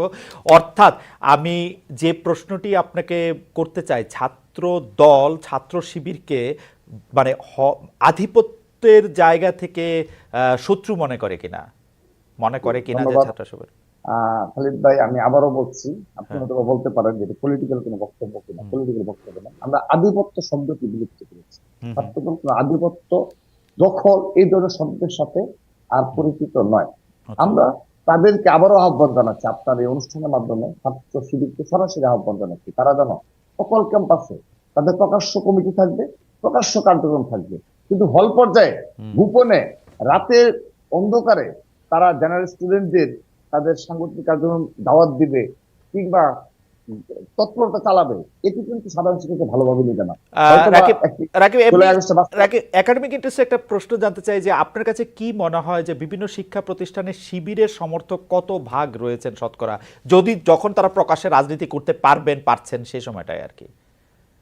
ধন্যবাদ। আমরা হিস্টোরিক ভাবে আসলে জানি যে জি হ্যাঁ, আমি এটি আমার অ্যানালাইসিস বলি। আমি ইতিমধ্যে সারা বাংলাদেশের প্রায় 60টির মতো শিক্ষা প্রতিষ্ঠানে এই বিগত হুম, 2 মাসে আমি গিয়েছি। এছাড়া আমাদের সাধারণ সম্পাদক সহ আমাদের কেন্দ্রীয় সুপারভাইজার সহ এরকম আমাদের ইতিমধ্যে আমরা হিসাব করেছি প্রায় 1000-এর অধিক শিক্ষা প্রতিষ্ঠানে ছাত্রদল ইতিমধ্যে পদচারণা করেছে, তাদের হুম, কার্যক্রম পরিচালনা করেছে। তো আমরা যে দৃষ্টিতে থেকে থাকে গোপন, হুম, তো গোপন সম্পর্কে মানুষের একটা আগ্রহ থাকে, কিংবা যেমন হুম। আপনিও একটা অ্যানালাইসিস বিশ্লেষণ করছেন, তো সেজন্য আমি ওপেন হওয়ার আহ্বান জানাচ্ছি। তো আমি বলতে চাই, তাদের হয়তো কয়েকটি শিক্ষা প্রতিষ্ঠানে তাদের কার্যক্রম আগে থেকেই ছাত্রলীগের প্রশ্রয় থেকে ওকে তারা সে কার্যক্রম, তাদের সাংগঠনিক কার্যক্রম তৎপরতা চালিয়েছে, তাদের নেতাকর্মী রয়েছে। কিন্তু আমরা আমাদের কনফিডেন্স নিয়ে রাজনীতি করি। ওকে অপর কোনো সংগঠন কি করলো, এসব আমরা হিসেব করে রাজনীতি করি। ছাত্র দলের ছাত্রদল বুঝতে বিগত পেরেছি। সময়েও সমন্বয় উদ্ভাসিত ছিল, আগামীতেও ইনশাআল্লাহ বাংলাদেশের সাধারণ শিক্ষার্থীদের মুখপাত্র হিসাবে ছাত্রদল প্রতিটি ক্যাম্পাসে রাজনীতি করে যাবে ইনশাআল্লাহ। ওকে, এটি এই পর্যায়ের শেষ প্রশ্ন আপনার জন্য। ছাত্র দলের কমিটি করার জন্য কি আপনি টাকা নেন? জি, ধন্যবাদ। বিগত সময়ে আমাদের কমিটির জন্য টাকা দেবে এই অবস্থা আমাদের মাথায় ছিল না। হুম, হুম, কারণ আপনি দেখেছেন 3টি নির্বাচনের পর যখন এই 28 অক্টোবর থেকে 7 জানুয়ারি যে ধরনের একটি মেসাকারময় একটি নির্বাচন হলো, আমাদের অধিকাংশ নেতাকর্মীদের গ্রেপ্তার করলো, 40,000 নেতাকর্মী। হুম। আপনি সেই দিনগুলো ভুলে যাওয়া যাবে না। সেই দিনগুলো এই 7 জানুয়ারি আমরা শুধু আন্দোলনে ছিলাম। অতঃপর মার্চ মাসে আমার কমিটি দিল, এরপর তো কোনো কমিটি করতে পারিনি, জাস্ট কেন্দ্রীয় সংসদীয় কমিটি ছাড়া। আর তো কমিটি করতে পারেন আন্দোলনের মধ্যেই তো ওকে, এই ফেসিলিটি আন্দোলনের জীবন কাটালাম। তো টাকা নেওয়ার কষ্টটা তো আসেই না, কারণ আমার কমিটি তো করিনি। আচ্ছা, আর কমিটি করলে টাকা নেবেন কিনা? নিশ্চিত নিশ্চিত করছি, শুধু আমি নয়, আমার হুম। কথা তো বাদে, আমি তো আবারও বলছি, আমার বিরুদ্ধে যদি গুরুতর কোনো অভিযোগ আসে, আমি আমার এই পদ থেকে নিজে থেকে করবো। জনাব আমি রাকিব আপনাকে ইসলাম, কথা আপনাকে দিচ্ছি। অনেক ধন্যবাদ। আপনাকে কিন্তু অনেক ধন্যবাদ। না না না না, জি আমার সংগঠনের কথাটা বলি, জি আমার সংগঠনের কথাটা। জি যেহেতু আমি সংগঠনের সভাপতি হিসাবে আমি কনফিডেন্স সহকারে এভাবে বলতে জি পারছি, সেহেতু আমার সংগঠনের কোন নেতা কর্মী হুম। টাকার বিনিময়ে বাংলাদেশে একটি কমিটি হবে না ইনশাআল্লাহ। আপনি টাকার বিনিময়ে রাকিব হবে ইসলাম, না। আমার অভিজ্ঞতা আমি বলতে পারি, আপনি টাকা না নিলে, আপনার নেতা টাকা না নিলে, আপনার অভিভাবক টাকা না নিলে, সংগঠক টাকা না নিলে কারোর সাহস নাই টাকা নিয়ে কোনো কিছু করবে। সেটি আপনি না নিলে এটা সম্ভব না। আমরা অতীতে দেখেছি ছাত্রলীগের সভাপতিরা টাকা নিয়েছেন বলেই, ছাত্রলীগের সভাপতিরা আবার সেই টাকা আওয়ামী লীগের নেতৃত্বকে পৌঁছে দিয়েছেন বলেই অন্যান্য জায়গায় টাকার বাণিজ্য করা সম্ভব হয়েছে। এটা আমাদের অভিজ্ঞতা সেটি বলে। আমি উমা ফাতেমার কাছে আসি। উমা ফাতেমা, আমাদের শেষ প্রশ্ন, কিন্তু আমি 2-3টি জায়গা থেকে একসাথে আপনি একটু দৃষ্টি আকর্ষণ করছি যে এই জুলাই আগস্ট আন্দোলনে ছাত্রীদের অনেক ত্যাগ রয়েছে, অনেক ক্ষেত্রে ছাত্রীদের বিভিন্ন অবস্থানের কারণে সেটা অলমোস্ট একটা গেম চেঞ্জার ছিল। কিন্তু আমরা ছাত্রীদেরকে, বা আমরা যে নারী ছাত্রী বলি, মেয়ে ছাত্র বলি, তাদের আসলে বড় কোনো উপস্থাপন দেখি নাই। ফেসবুকের সমালোচনার পরেই আপনাকে আসলে একটা মুখপাত্র বানানো হয়েছে, কিন্তু বিভিন্ন সভা সেমিনারেও আমরা তাদের অবস্থান কম দেখি। পাশাপাশি আমরা এই অন্তর্বর্তী সরকারের 100 দিনের মধ্যে আমরা দেখেছি যে পোশাকের জন্য নারীরা হেনস্থার শিকার হয়েছেন, অভিনেত্রীরা তাদের পেশার অংশ হিসাবে কোনো জায়গায় উদ্বোধন করতে গেলে সেটার মধ্যে বাধা দেওয়া হয়েছে। রংপুরে বেগম রোকেয়া বিশ্ববিদ্যালয়ের নাম পরিবর্তনের আবেদন করা হয়েছে। বেগম রোকেয়ার গ্রাফিতিতে শামসুন্নাহার হলের সামনে কালো রং দিয়ে চোখ মুখ ঢেকে দেওয়া হয়েছে। আপনার কাছে একটু শুনতে চাই পুরো ব্যাপারগুলি আপনি আসলে কিভাবে দেখছেন, উমা ফাতেমা? আচ্ছা, বাংলাদেশের ইতিহাসে নয়, সমগ্র পৃথিবীর ইতিহাসেই মেয়েরা আসে, একটা অভ্যুত্থান করে, তারা পুরো কাঁপিয়ে দিয়ে যায়, সরকার পরিবর্তন হয়, এরপর তারা আবার ঘরে ফিরে যায়। এই হিস্ট্রি আসলে বাংলাদেশে মানে খুব নতুন কোনো হিস্ট্রি না। হয়তো আমরা যেটা করতে পারি, সিচুয়েশনটাকে কিছুটা পরিবর্তন করতে পারি। এই জুলাই অভ্যুত্থানের সময় মেয়েরা যেভাবে তাদের একটা নিজস্ব পলিটিক্যাল এজেন্সি নিয়ে রাস্তায় নেমেছিল, যেভাবে তাদের ভয়েস নিয়ে রাস্তায় নেমেছিল, সেই ভয়েসটার প্রতি আমরা যথাযথ সম্মান আসলে দেখি নাই আহ এই অভ্যুত্থান পরবর্তী সময়ে।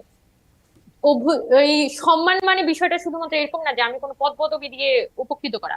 সম্মান মানে হচ্ছে আমি যখন মাঠে রাস্তায় নামি, আমি যখন মিছিল করি, আমি যখন গলা মিলাই, আমি যখন ফেসবুকে আসি, প্রত্যেকটা জায়গায় কিন্তু মানুষকে মানুষ হিসেবে সম্মান করার একটা জায়গা থাকা উচিত। আমাকে নারী হিসেবে সম্মান করার দরকার নাই, কিন্তু মানুষ হিসেবে তো আমাকে একটা কি বলবো, মর্যাদা সকলেরই থাকা উচিত। যখন যে নারীরা এই জুলাই অভ্যুত্থানে এতটা ফোরফ্রন্টে ছিল, তারা তাদের ভাইদেরকে হচ্ছে প্রিজন ভ্যান থেকে বের করে এনেছে, তাদের ভাইদেরকে হচ্ছে আগলে রেখেছিল, সেই মেয়েরা 5 আগস্ট পরবর্তী সময়ে তাদেরকে নানান ভাবে দেখা যাচ্ছে সোশ্যাল মিডিয়ার মধ্যে হ্যারাসমেন্টের শিকার হতে হচ্ছে নিজেদের ভিউ পয়েন্ট এক্সপ্রেস করার কারণে। বা দেখা যাচ্ছে কোনো মিছিলে যদি তাকে শুধুমাত্র হচ্ছে মিছিলে সামনে দাঁড় করিয়ে দেয়া, নারী কোটায় বক্তব্য দিতে দেয়া, এই ফর্মে শুধুমাত্র মেয়েদের রিপ্রেজেন্টেশনকে নামিয়ে আনা হয়েছে। এই যে মেয়েরা দিন শেষে আসলে একটা নারী আলাদা একটা বর্গ, এবং এই বর্গতায়িত করার যে একটা কালচার, এখান থেকে এখনো পর্যন্ত বাংলাদেশে পুরুষরা স্পেসিফিক্যালি বের হইতে পারে না। আচ্ছা, পরের প্রশ্নে এখন আসেন, পরের প্রসঙ্গে আসি। এই যে নারীদের পোশাক, তারপরে হচ্ছে বেগম রোকেয়ার গ্রাফিতিতে কালো এটা কালিদাস। এটাকে আমি স্পেসিফিক্যালি একটা জায়গায় বলবো যে বাংলাদেশে গত 15 বছরে আওয়ামী লীগ যখন ক্ষমতায় ছিল, তখনও কিন্তু নারী মানে নারী নির্যাতন বলি, আমাদের ধর্ষণের কেসগুলো বলি, সেগুলাকে খুবই মানে অপ্রয়োজনীয় কেস হিসেবে দেখা হইতো আর কি। সরকারের পক্ষ থেকে একজন প্রধানমন্ত্রী নারী হওয়া সত্ত্বেও কিন্তু এখানে নারীদের ওই ধরনের কোনো সেফটি ছিল না, কারণ রাষ্ট্রের তো সার্বিক নিরাপত্তাই ভেঙে পড়েছিল। যেটা কন্টিনিউড হয়েছে যখন 5 আগস্ট পরবর্তী সময়ে আপনার সরকারের যে নিরাপত্তা, এখানে যে আইন শৃঙ্খলা পরিস্থিতি সেটা যখন স্বাভাবিক এখনো পর্যন্ত হয়নি, এটার একটা কিন্তু শিকার হয়েছে আসলে নারীরা। যে সোসাইটির বিভিন্ন গ্রুপ আছে যারা আসলে চায় যে মেয়েরা খুব বেশি সামনে না আসুক, মেয়েদের আলাদা পলিটিক্যাল এজেন্সি বা তাদের যাতে আলাদা ভয়েস সোসাইটির মধ্যে আসতে না পারে, নানান ভাবে আসলে মেয়েদেরকে চেষ্টা করা হয় যে এখানে একটা হেনস্থার মধ্যে ফেলতে। যেটা আমি ফেসবুকের ক্ষেত্রে খুব স্পেসিফিক্যালি বলতে পারি, ফেসবুকে মেয়েদেরকে একদম ধরে ধরে হেনস্থা করা, একদম টার্গেট করে হেনস্থা করার একটা কালচার গড়ে উঠেছে। একই সাথে রাস্তা ঘাটে হাঁটাহাঁটি করলে দেখা যাচ্ছে যে ক্যাট কলিং প্রচুর বেড়ে গেছে। এখন যদি আইন শৃঙ্খলা পরিস্থিতি এখানে একটা স্বাভাবিক থাকতো, পুলিশের কাছে গিয়ে একটা কেস ফাইল করতে গেলে পুলিশ তো ঠিকঠাক মতো এখনো পর্যন্ত এখন রেসপন্স করে না, তাহলে কোন জায়গা থেকে আমি নিরাপত্তাটা এখানে ইনশিওর করব? এটা এই জায়গাটা খুব গুরুত্বপূর্ণ যে যে কোনো সোসাইটিতে যখন আসলে নিরাপত্তা বলয়টা নষ্ট হয়ে যায়, সেটার কিন্তু একটা বড় ধরনের শিকার বলা যায়, প্রথম শিকার হয় নারীরা। বিভিন্ন এটা শুধু পুরুষদের সমস্যা বলবো না, এটা আসলে রাষ্ট্র এই ফর্মে আসলে নারীদেরকে ট্রিট করে। এবং যখনই আচ্ছা যাই হোক, আমি অনেক থিওরিটিক্যাল আলাপে চলে যাচ্ছি, কিন্তু আপনি যে কথাগুলো বলছেন সে সবকিছুই কিন্তু আসলে এই সোসাইটির একদমই ডিপ রুটেড একটা সমস্যা। এটা শুধুমাত্র 5 আগস্ট পরবর্তী সময় উৎপত্তি হয়েছে বিষয়টা এরকম না, বরং 5 আগস্ট পরবর্তী সময়ে আমাদের একটা সুযোগ এসেছে এটাকে সমাধান করার।